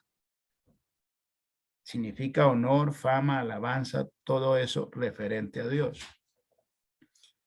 Al entender esto, podemos entender qué es lo que está diciendo Dios allí. No daré mi gloria ni mi alabanza a esculturas. Expliquémoslo. 1 Corintios 15, 40, 41. Y hay cuerpos celestiales y cuerpos terrenales, pero una es la gloria de los celestiales y otra la de los terrenales. Una es la gloria del sol, otra la gloria de la luna y otra la gloria de las estrellas. Pues una estrella es diferente de otra en gloria. ¿Qué significa esto? Nosotros podemos declarar las virtudes de una cosa de otra. Por ejemplo, los rusos son ojos verdes, altos, blancos, ¿ya? Pero cuando llegan a viejos, se arrugan más, pierden su textura muscular muy rápido. El hombre de Sudáfrica o de Kenia es moreno, ojos negros, pelo muy corto, pero su cuerpo es extremadamente fornido. Parece que no se envejeciera muy pronto. Gloria es lo que usted puede exaltar, o resaltar de alguien, o lo que usted puede reconocer de alguien. Por eso dice, uno es el cuerpo celestial y otro el terrenal, pero las glorias son diferentes, ¿cierto? Una es la gloria del sol, el sol alumbra, da calor, pero la luna también tiene su gloria, que en la noche sirve de espejo reflector de la luz del sol para en ciertas ocasiones del año la noche sea clara, su gravedad nos ayuda a que los mares estén en su lugar. Ellas tienen su gloria, ¿cierto? Podemos decir, el hermano fulano sabe explicar tal tema, el otro hermano fulano sabe hacer tal tema, mi hermano es un buen carpintero, mi tío es un buen mecánico. Eso significa la gloria de cada uno. Exaltar o reconocer las cosas de cada quien. Cuando Dios dice, yo no comparto mi gloria, significa que Dios no permite que le atribuyan lo que Él hace a otro o lo que Él es a otro. Y aquí vamos a observar más adelantito el pecado de la blasfemia contra el Espíritu Santo. Notemos esto. Primera de Pedro 1:7 dice, para que sometida pues a prueba vuestra fe mucho más preciosa que el oro, el cual aunque perecedero se prueba con fuego, sea hallada en alabanza, gloria, honra, cuando sea manifestado Jesucristo. Note que nuestra fe, lo que nosotros creemos, también tiene una gloria, también tiene una alabanza y también tiene una honra, pero es la nuestra, de lo que nosotros hemos hecho, de lo que nosotros hemos creído. Amén. También tiene una honra, es decir, nosotros somos honrados por conocer y obedecer, por haber demostrado que nuestra fe fue genuina, sobre todo en momentos de dificultad. Eso es nuestra gloria, ¿cierto? Segunda de Pedro nos dice algo. Capítulo 1, verso 16-18, porque no os hemos dado a conocer el poder y la venida de nuestro Señor Jesucristo siguiendo fábulas artificiosas, sino como habiendo visto con nuestros propios ojos su majestad. Pues cuando él recibió de Dios Padre honra y gloria, le fue enviada desde la magnífica gloria una voz que decía, este es mi Hijo amado, en el cual tengo complacencia, y nosotros oímos esta voz enviada del cielo cuando estábamos con él en el monte santo. Observemos que aquí el apóstol Pablo nos dice que Dios Padre le dio honra y gloria al Hijo. Entonces mucha gente dice, bueno, si Dios no comparte su gloria, ¿por qué le da la gloria y honra a su Hijo? Pareciera una contradicción si nosotros malinterpretamos lo que es gloria. Y gloria y honra es reconocer lo que es Dios y honrar lo que Él ha estipulado. Dios le da gloria a su Hijo reconociéndolo como su Hijo y lo honra diciéndole a ellos, este es mi Hijo amado, a Él oíd. Entonces le da gloria, es decir, lo reconoce, lo pone para que ellos le obedezcan. Honra y gloria, es decir, reconoce lo que es su Hijo y lo pone en honra. ¿Qué es quitarle la honra y la gloria a Dios? Mateo capítulo 12, 24, 28 dice, mas los fariseos al oírlo decían, este no echa fuera demonios sino por Belsabé, príncipe de los demonios. Sabiendo Jesús los pensamientos de ellos, les dijo, todo reino dividido contra sí mismo es asolado y toda ciudad es casa dividida contra sí misma no permanecerá. Si Satanás echa fuera a Satanás, contra sí mismo está dividido. ¿Cómo pues permanecerá su reino? Y si yo echo fuera a los demonios por Belcebú, ¿por quién nos echan vuestros hijos? Por tanto, ellos serán vuestros jueces. Pero si yo por el Espíritu de Dios echo fuera a los demonios, ciertamente ha llegado a vosotros el reino de Dios. ¿Qué pasó acá? Estos hombres que conocían la palabra de Dios, conocían la ley, todo lo que significaba el mandamiento de Moisés, las obras de Dios, sabían que a los demonios y al mal solamente lo vence y le da órdenes el poder de Dios. Es una obra exclusiva de Dios. Pero ellos dijeron, no, este lo está haciendo por orden de Belcebú. Están atribuyéndole un poder y una autoridad de Dios al diablo. Están lo que deberían reconocerle a Dios se lo están reconociendo al diablo. Entonces le están quitando la honra y la gloria a Dios y se la están dando al diablo. Por eso él más adelante les dice, por tanto os digo, todo pecado y blasfemia será perdonado a los hombres, mas la blasfemia contra el Espíritu Santo no les será perdonada. A cualquiera que dijere alguna palabra contra el Hijo del Hombre le será perdonado, pero al que hable contra el Espíritu Santo no le será perdonado ni en este siglo ni en el venidero. ¿Qué es blasfemar contra el Espíritu Santo? Es atribuirle las obras de Dios al diablo o al hombre. Eso es blasfemia. Por eso uno como creyente debe ser muy cuidadoso y conocer bien a su Dios para no estarle atribuyendo a él cosas que no son o atribuyéndoselas a otros que él no ha hecho. Por ejemplo, nosotros no podemos atribuirle a Dios la muerte por nuestros pecados, porque Dios no murió por nuestros pecados. Pero sí podemos darle esa gloria al Hijo. Por eso en Apocalipsis cuando leíamos dicen, porque Él con su sangre nos ha redimido. Eso es gloria. Reconocemos que Él dio su vida por nosotros, porque quien murió fue el Hijo de Dios, no Dios.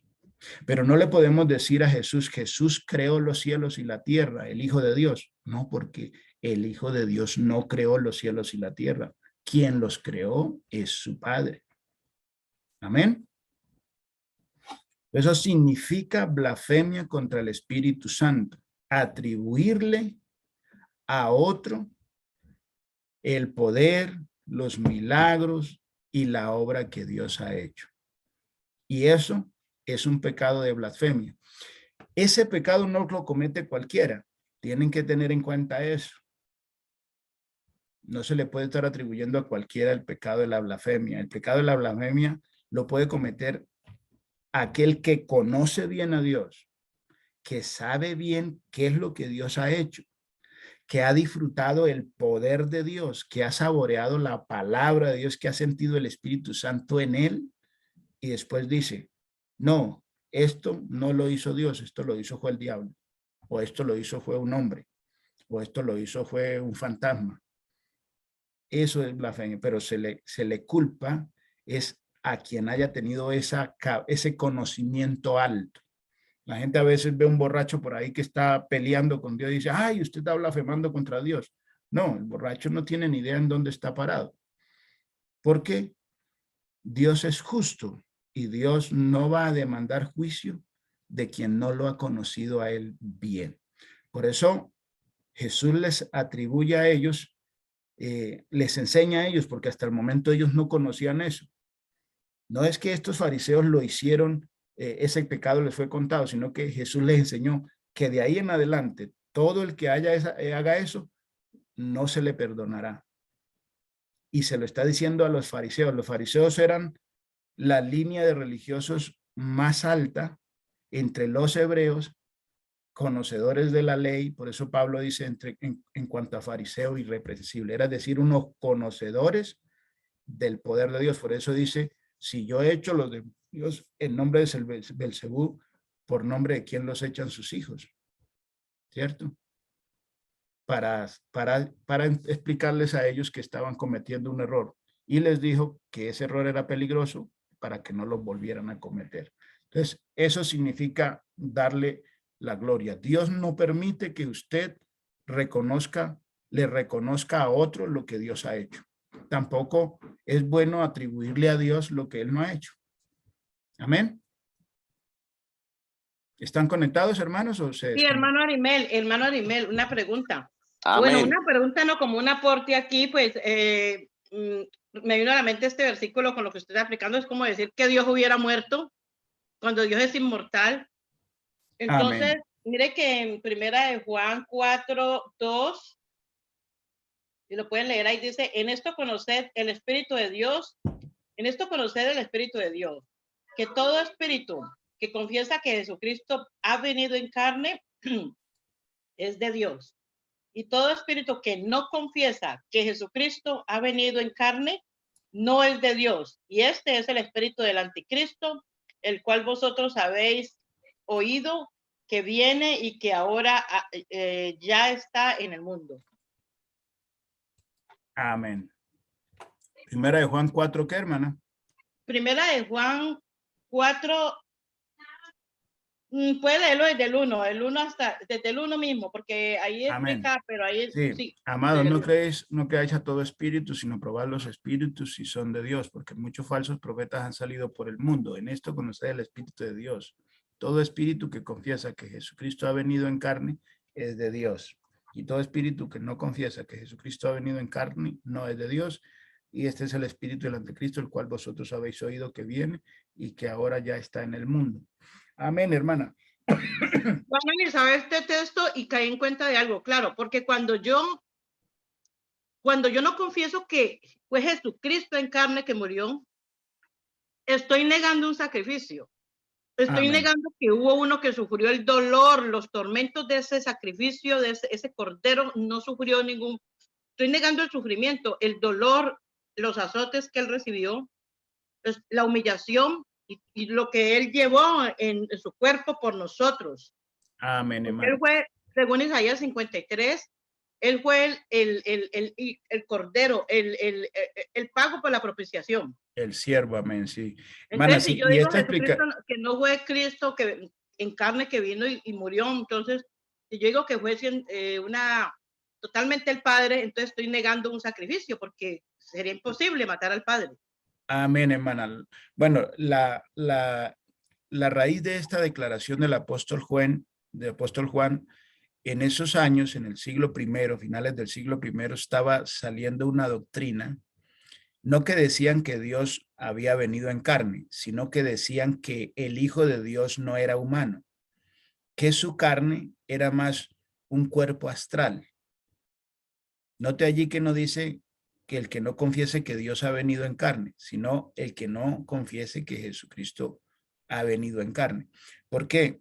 Los gnósticos, que hoy conocemos como gnósticos, en ese tiempo nacieron ellos, o iniciaron su enseñanza, y ellos dicen que Jesucristo es un ser espiritual que se presentó con un cuerpo abstracto, que era como un holograma palpable, pero que no era un humano.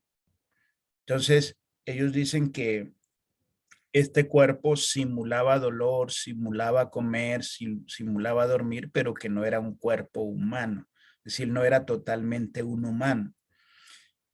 Pero la Biblia nos dice que Jesús es un hombre totalmente.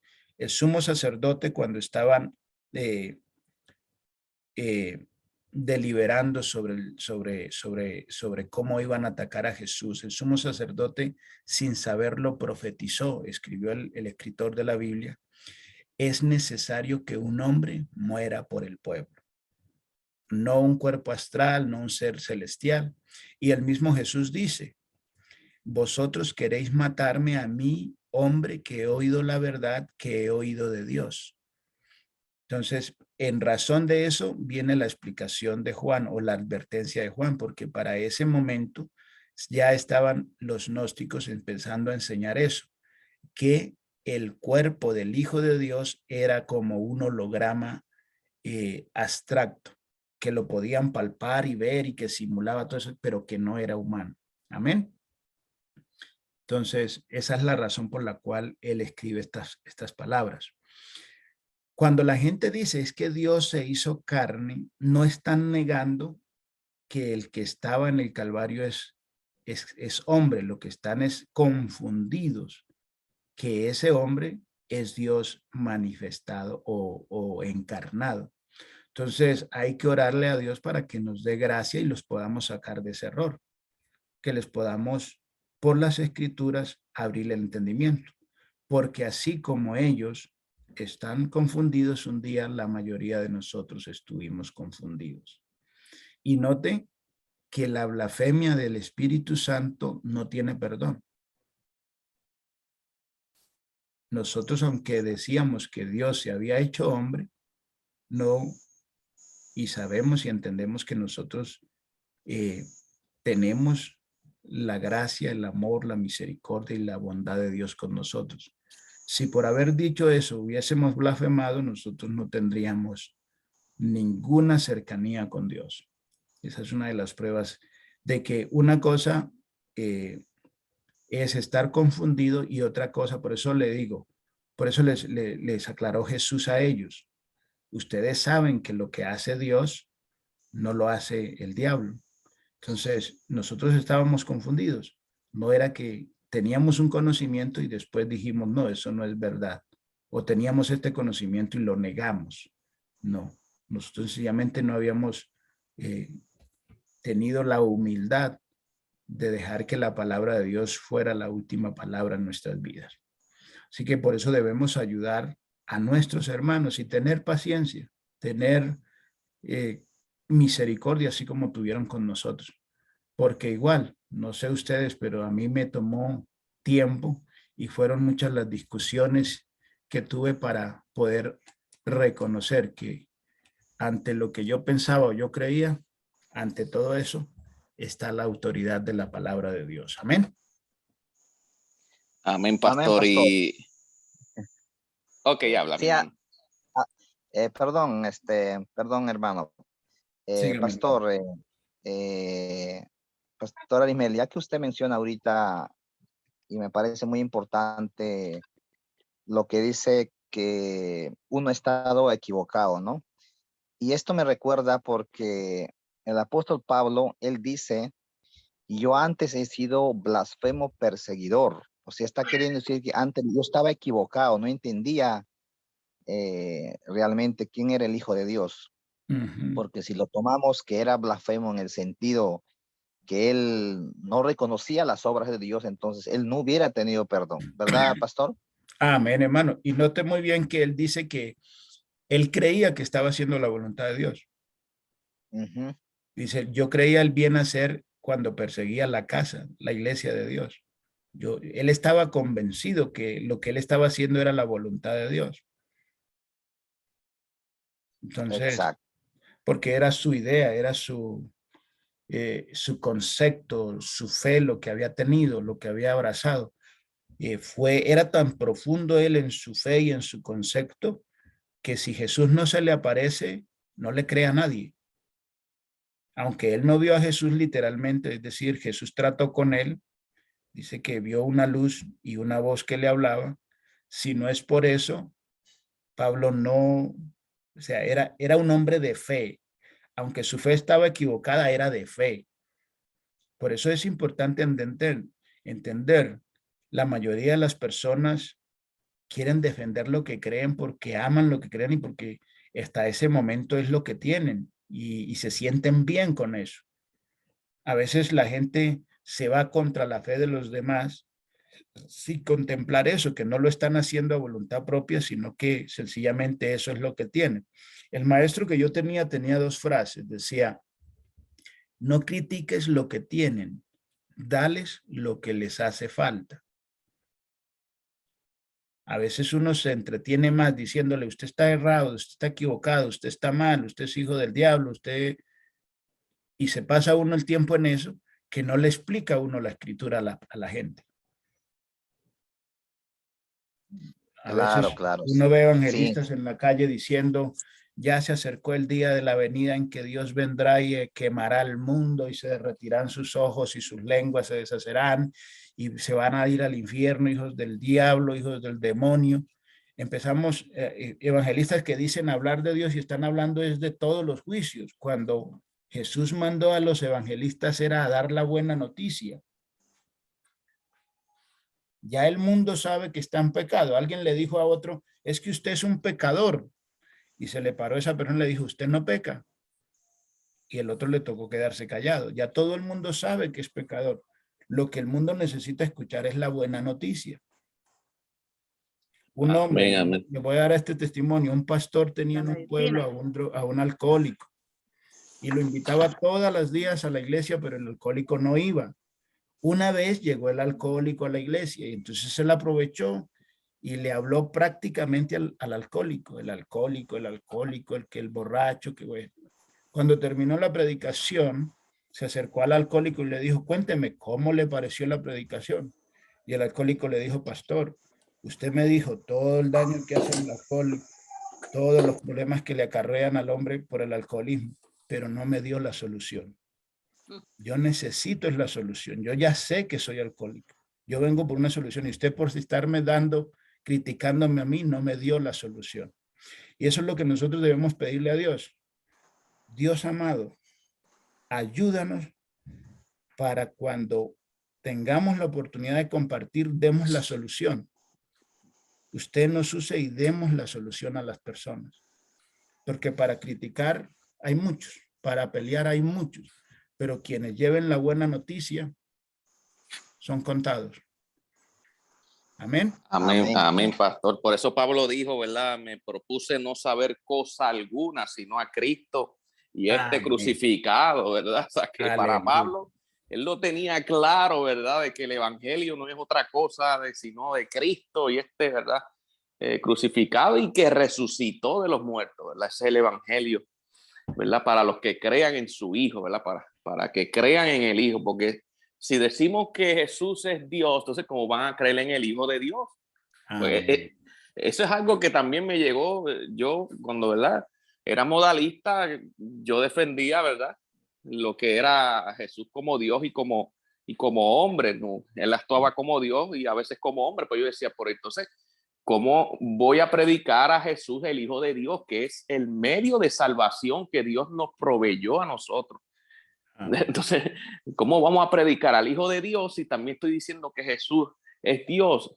No, como que no encaja ese tipo de predicación. Amén. Sí. Amén, amén. Hermano, vamos a hacer la oración y vamos a terminar ya para terminar la grabación de la enseñanza. Después podemos discutir algunas otras preguntas, ¿les parece? Amén, amén. Amén, amén. Amén. Vamos a orar. Amado Dios, te damos las gracias porque hemos compartido este tiempo y esta enseñanza. Te pedimos, oh Dios amado, que la guardes en nuestro corazón y que cuando sea necesario usarla, la usemos con tu paciencia, con tu amor y con tu misericordia para compartirla a los hombres y a nuestros hermanos. También aquellos que la vean, Señor, y que tengan la paciencia, pues es extensa, puedan saborearla y puedan entender y puedan comprender por medio de este canal o este video. Que tu palabra, Señor, haga la obra para la cual tú la enviaste. Gracias por el tiempo que nos has dado y gracias por que tu gracia y tu amor ha estado con nosotros. En el nombre de Jesús, nuestro Señor, tu Santo Hijo, te damos gracias. Amén y amén.